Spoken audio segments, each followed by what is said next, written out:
Aku bisa lakukan ini dan itu. Kau tinggikan dirimu. Tahu saudaraku, Tuhan muak dengan semua itu.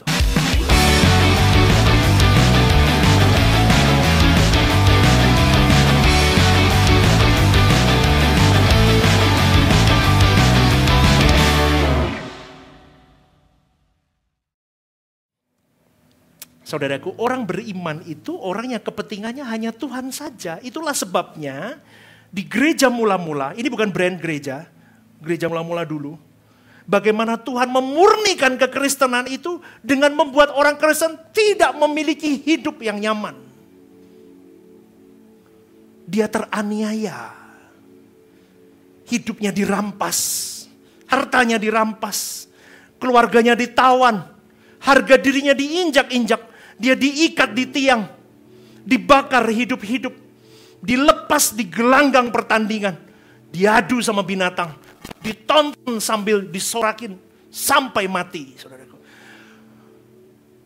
Itu mula-mula untuk menunjukkan seberapa aku memeluk Tuhanku.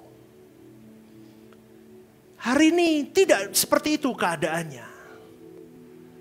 Tetapi hari ini karena keadaan yang tidak mempersulit manusia yang bernama Kristen hari ini. Membuat orang Kristen berlenggang kangkung dengan hidupnya.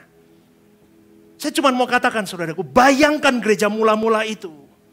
Dengan cara begitu, di dalam duri dalam daging yang dia alami. Keperihan-keperihan hidup yang dia alami. Mereka punya kualitas iman yang benar. Hari ini banyak orang Kristen yang hanya mengaktualisasi diri mereka. Dengan kedudukan, dengan pangkat, dengan gelar, dengan penampilan. Bahkan di lingkungan pelayanan gereja pun. Banyak orang aktualisasi diri. Aku pinter khotbah, aku pinter nyanyi, aku pinter main musik, aku pinter ini dan itu. Aku punya uang, aku bisa lakukan ini dan itu. Kau tinggikan dirimu. Tahu saudaraku, Tuhan muak dengan semua itu.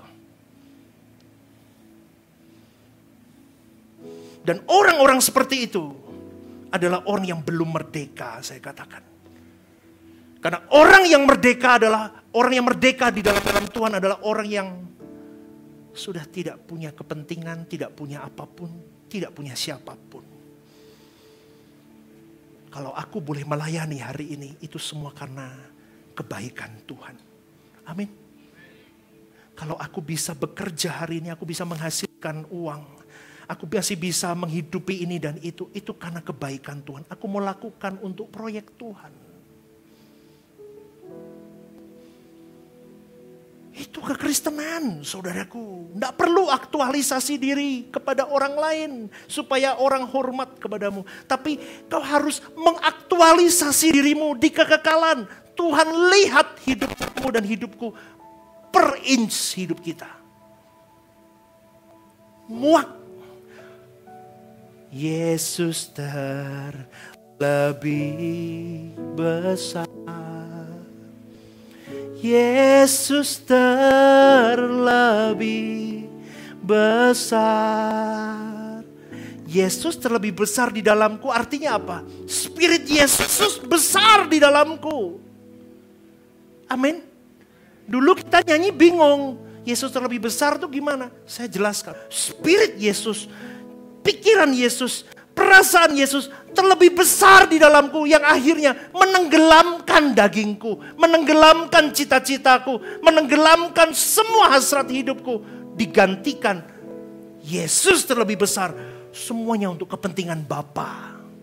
Ibadah Rehoboth Semarang ada di setiap minggu jam 10 pagi di Pop Hotel. Dan setiap hari Rabu ada midweek service jam 6:30 malam di Pop Hotel. Home Usia Indah setiap Jumat minggu kedua jam 5:30 sore di Sekretariat Gereja. Ajak teman, keluarga, dan relasi Anda untuk dapat beribadah bersama kami.